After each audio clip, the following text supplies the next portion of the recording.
Dear students, in this session we will be discussing about milling. Milling is a type of machining operations like lathe. In lathe machine we used single point cutting tool, whereas here we are using a multi-point cutting tool as shown in the figure. So milling can be defined as it is a metal cutting operation in which the excess material from the workpiece is removed by rotating multi-point cutting tool, and this is known as milling cutter. This multi-point cutting tool is known as milling cutter. Okay, and this operation can be performed by a machine known as milling machine, and it is a power operated machine, and in which we are mounting the workpiece on a moving table, and it is machined to various shapes and when removed under a slow revolving serrated cutter. Using a serrated cutter like this, we are removing the material from the workpiece, and after that we will get the required shape. And these machines are classified into two on the basis of its spindle position. If the spindle axis is kept vertical, that kind of machine is known as vertical machine. This is a vertical machine. You can see the spindle axis is kept vertical in this machine, and this machine consists of certain parts like base, column, knee, and head, and this is the table and where we are holding the workpiece, and we can adjust the table and we can move the knee. Okay, and next type is horizontal milling machine, where the spindle axis is kept horizontal.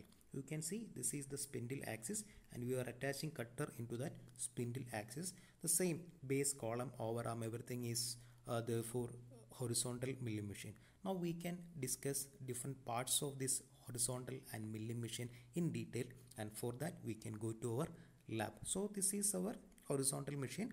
We will be discussing in detail in our lab session. Okay.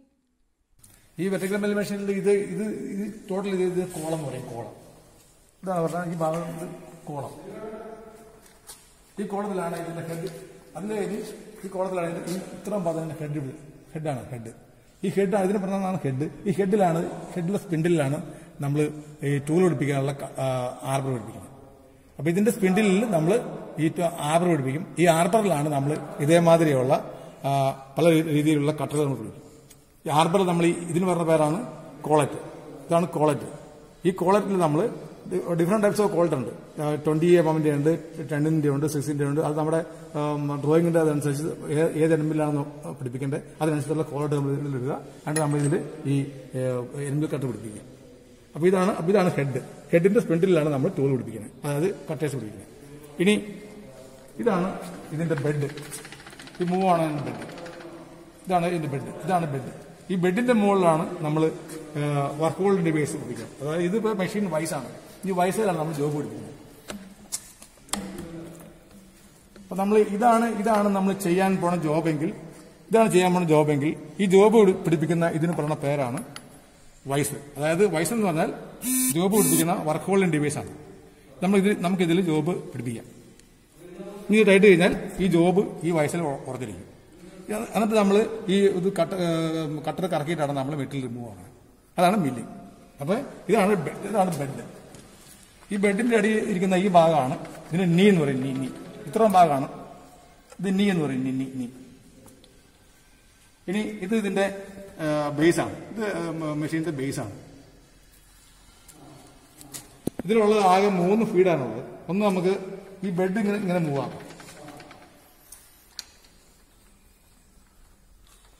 Bed is move. This movement is longitudinal feed.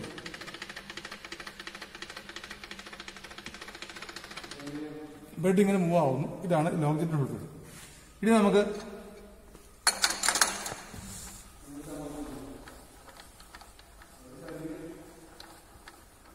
This is this bed cross-side feed.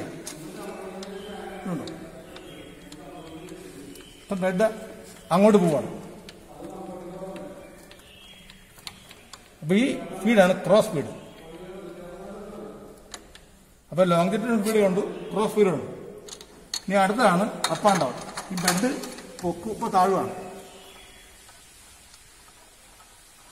bed ഇത് പൊക്കുകയും ചെയ്യാം. അപ്പൊ അങ്ങനെ up and down. അപ്പൊ longitudinal feed, cross feed, up and down, അങ്ങനെ 3 ഫീഡാണ് ഇത്. Next is horizontal milling machine. Already നിങ്ങൾ vertical milling മെഷീനെ കുറിച്ച് ഡീറ്റെയിൽ ആയിട്ട് മനസ്സിലാക്കിയിട്ടുണ്ട്. വെർട്ടിക്കൽ മില്ലിംഗ് മെഷീനേക്കാൾ അഡീഷണൽ ആയിട്ട് ഇതാ ഇവിടെ ഒരു ആം എന്ന് പറയുന്ന പാർട്ട് നിങ്ങൾക്ക് കാണാൻ കഴിയും. ആം എന്ന് പറയുന്ന പാർട്ട് നിങ്ങൾക്ക് കാണാൻ കഴിയും. ഇതാ ഈ പാർട്ടാണ്, ഇവിടെ മുതൽ ഈ ഇരിക്കുന്ന ഈ ഒരു പാർട്ടിനെയാണ് ആം എന്ന് പറയുന്നത്. ഈ ആമിലാണ് നമ്മൾ ലോങ് ആർബർ എന്ന് പറയുന്ന ഈ യൂണിറ്റ് മൗണ്ട് ചെയ്തിരിക്കുന്നത്. ഇതാണ് ലോങ് ആർബർ എന്ന് പറയുന്നത്. ഗിയർ കട്ടേഴ്സിന് ഉപയോഗിക്കുന്ന കട്ടേഴ്സ് മൗണ്ട് ചെയ്തിരിക്കുന്നത് ഈ ലോങ് ആർബറിലാണ്. ഇതൊരു മൊഡ്യൂൾ കട്ടറാണ്. ഇതൊരു മറ്റൊരു മില്ലിംഗ് കട്ടറാണ്. സിലിണ്ടറിക്കൽ കട്ടർ എന്നാണ് ഇതിനെ പറയുക. ഇതാ നടുക്ക് ഹോളുണ്ട്. ഇത് ഇതേപോലെ ലോങ് ആർബറിൽ മൗണ്ട് ചെയ്യുന്നതാണ്.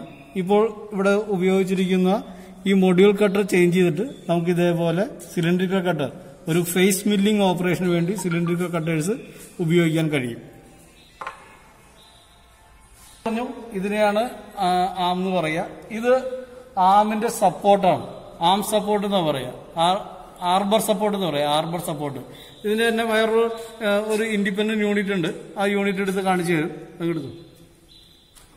ഈ ലോങ് ആർബറിനെ സപ്പോർട്ട് ചെയ്യുന്ന ഒരു ഡിവൈസ് ആണ്. ഇതിനെ പറയുന്നത് ആർബർ സപ്പോർട്ട് എന്നാ പറയാ. Arbor support.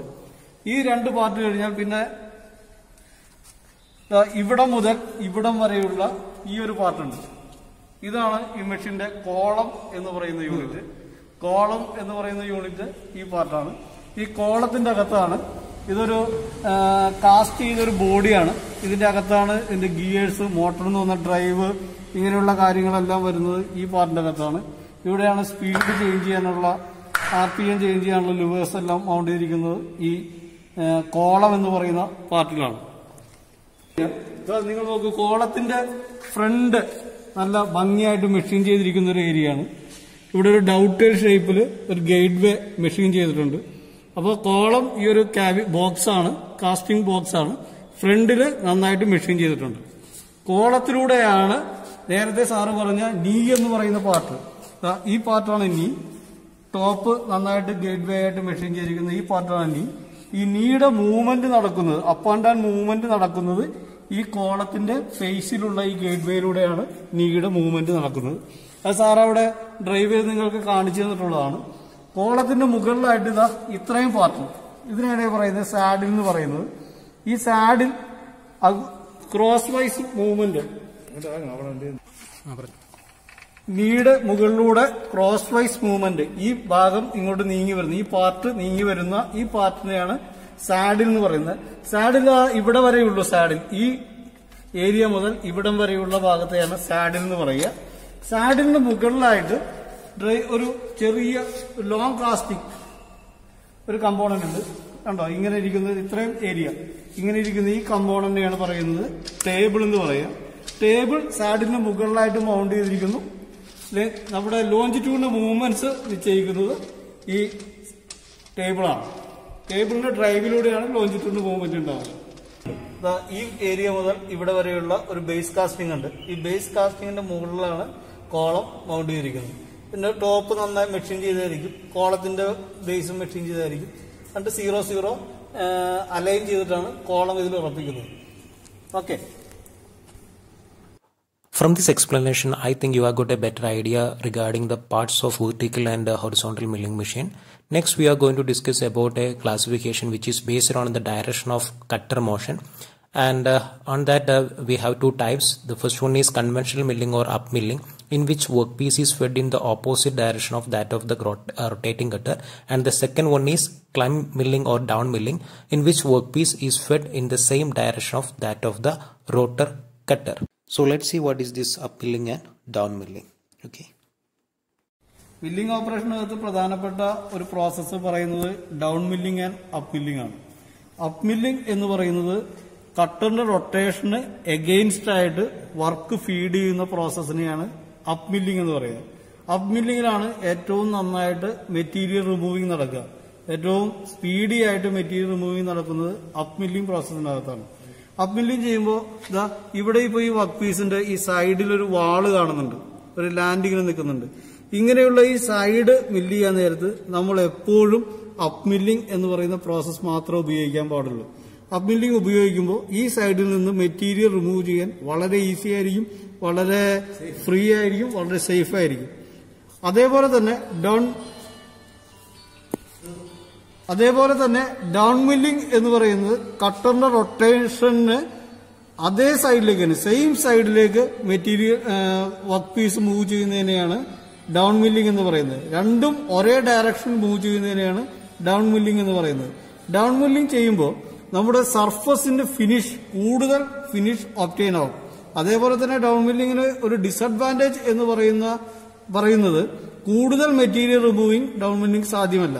അപ്പ് മില്ലിംഗിലാണ് ഈസി മെറ്റീരിയൽ റിമൂവിംഗ്, കൂടുതൽ വർക്ക് ഡെപ്ത് ഓഫ് കട്ട് കൊടുത്ത് മെറ്റീരിയൽ റിമൂവ് ചെയ്യാൻ കഴിയുന്നത് അപ്പ് മില്ലിംഗിലാണ്. ഡൗൺ മില്ലിംഗിൽ compare to up milling, down മില്ലിംഗിൽ മെറ്റീരിയൽ റിമൂവിംഗ് റേഷ്യോ കുറവായിരിക്കും. Next we are going to discuss about different types of milling operation using some animated images. The first one is plain milling. You can see our cutter and workpiece here, and this is known as plain milling cutter, and this is the workpiece, and it is used for machining flat and horizontal surfaces. Okay, let's watch it. It is also known as slab milling. And as we discussed earlier, this based on the directions of this cutter and workpiece, it is classified into up milling and down milling. Okay, in up milling, the milling cutter rotates in the direction opposite to the feed direction of the workpiece. You can see rotor direction is just opposite to the feeding direction, and down milling the direction of milling cutter rotation is same as the workpiece feed direction. Random same തന്നെ ആയിരിക്കും. Okay, and cutter with a high rack angle ആണ് ഇതിനകത്ത് ഉപയോഗിക്കുന്നത്. Next is face milling ആണ്. Face milling cutter ആണ് നമ്മൾ ഉപയോഗിക്കുന്നത്. Okay, feed നോക്കുക, റൊട്ടേഷൻ നോക്കുക. The tool axis is orthogonal to the surface generator. Okay, മുകളിൽ കൂടെ നമ്മുടെ സ്പെഷ്യൽ ടൈപ്പ് ടൂൾസ് ആണ് ഇതിനകത്ത് ഉപയോഗിക്കുന്നത്. ഓക്കെ, ഇത് പെരിഫറൽ കട്ടിംഗ് എഡ്ജസ് റിമൂവ്സ് ആണ് ഇതിനകത്ത് ചെയ്യുന്നത്. അടുത്തത് സ്ട്രാഡിൽ ടൈപ്പ് മില്ലിംഗ് ആണ്. അതിന് 2 സൈഡ് മില്ലിംഗ് കട്ടേഴ്സ് ആണ് ഉപയോഗിക്കുന്നത്. നമുക്കൊരു വർക്ക് പീസിന്റെ 2 സൈഡ് നമുക്ക് കട്ട് ചെയ്തെടുക്കാൻ വേണ്ടി ഉപയോഗിക്കുന്നതാണ്. സ്ട്രാഡിൽ ടൈപ്പ് മില്ലിംഗ് ആണ് ഓപ്പറേഷൻ ആണ് ഉപയോഗിക്കുന്നത്. 2 സൈഡ് മില്ലിംഗ് കട്ടേഴ്സ് ഉപയോഗിച്ചിട്ട് ഈ വർക്ക് പീസിന്റെ 2 സൈഡ് നമ്മൾ കട്ട് ചെയ്യുകയാണ് ചെയ്യുന്നത്. അടുത്തത് ഇതിന്റെ തന്നെ ഗ്യാങ് മില്ലിംഗ്. നമുക്ക് 3 ഇഷ്ടം പോലെ നമുക്ക് 1-2 കൂടുതൽ ഉപയോഗിക്കാവുന്നതാണ്. സൈഡ് മില്ലിംഗ് കട്ടേഴ്സ് ഉപയോഗിച്ച് നമ്മൾ കട്ട് ചെയ്യുന്നതാണ് നമ്മൾ ഗ്യാങ് മില്ലിംഗ് എന്ന് പറയുന്നത്. അത് നമുക്ക് മെഷീൻ ടൈം സേവ് ചെയ്യാൻ വേണ്ടി ഉപയോഗിക്കാം. Gang cutter speed is calculated from the നമുക്ക് എത്ര വേണം അതിനനുസരിച്ച് നമ്മൾ കട്ടർ സ്പീഡ് കാൽക്കുലേറ്റ് ചെയ്യുന്നത്. അടുത്ത ഫോം മില്ലിംഗ് ആണ്. ഇറഗുലർ ഷേപ്സ് അല്ലെങ്കിൽ നമുക്ക് റിക്വേർഡ് ഷേപ്പ്, സാധാരണ ഷേപ്പിലാണ് നമുക്ക് വേറെ ടൈപ്പ് കോണ്ടൂർസ് ഒക്കെ നമുക്ക് ഫോം ചെയ്തെടുക്കാൻ വേണ്ടി നമ്മൾ ഫോം കട്ടർ ഉപയോഗിക്കുന്നത്. ഡിഫറെൻറ്റ് ടൈപ്സ് ഓഫ് കട്ടറാണ് ഉപയോഗിക്കുന്നത്.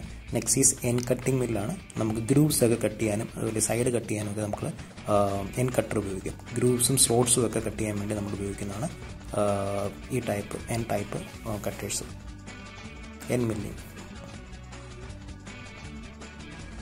അടുത്തത് ആംഗുലാർ ഷേപ്പിനകത്താണ് നമുക്ക് മെറ്റൽ റിമൂവ് ചെയ്യണമെങ്കിൽ നമ്മൾ ഹൊറിസോണ്ടൽ മില്ലിംഗ് മെഷീനകത്ത് ആംഗുലർ ടൈപ്പ് മില്ലിംഗ് മെഷീൻ ഉപയോഗിക്കുന്നതാണ്. ആംഗുലിനെ പറയുന്ന പേരാണ് ആംഗുലാർ മില്ലിംഗ്.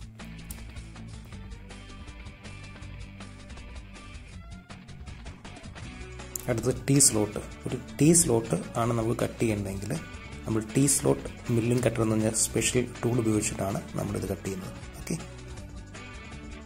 അത് പ്ലെയിൻ സ്ലോട്ട് ചെയ്ത ശേഷം മാത്രമാണ് ടി സ്ലോട്ട് കട്ടിങ് ഉപയോഗിച്ച് നമ്മൾ ഓപ്പറേഷൻ ചെയ്യുള്ളൂ. ആദ്യം സ്ലോട്ട് ഉപയോഗിക്കണം. മിൽ കട്ടർ ഉപയോഗിച്ച് സ്ലോട്ട് ഉണ്ടാക്കിയ ശേഷമാണ് ടി സ്ലോട്ട് ഉപയോഗിക്കാം. അടുത്ത് ഗിയർ കട്ടിംഗ് ആണ്. ഇതും ഹൊറിസോണ്ടൽ മില്ലിംഗ് മെഷീൻ എക്സ്പ്ലെയിൻ ചെയ്തപ്പോൾ അതിനകത്ത് ഗിയർ കട്ടർ വെച്ചിട്ടാണ് നമ്മൾ എക്സ്പ്ലെയിൻ ചെയ്തത്. അതിനകത്ത് ഇൻഡെക്സിങ്ങും കാര്യങ്ങളൊക്കെ ഉണ്ട്. ഓക്കെ, അത് നമുക്ക് ഹൊറിസോണ്ടൽ മെഷീനകത്ത് മാത്രമാണ് ചെയ്യാൻ പറ്റും. ഡിഫറെൻറ്റ് ടൈപ്പ് ടൂൾ വേണം അതിനകത്ത്.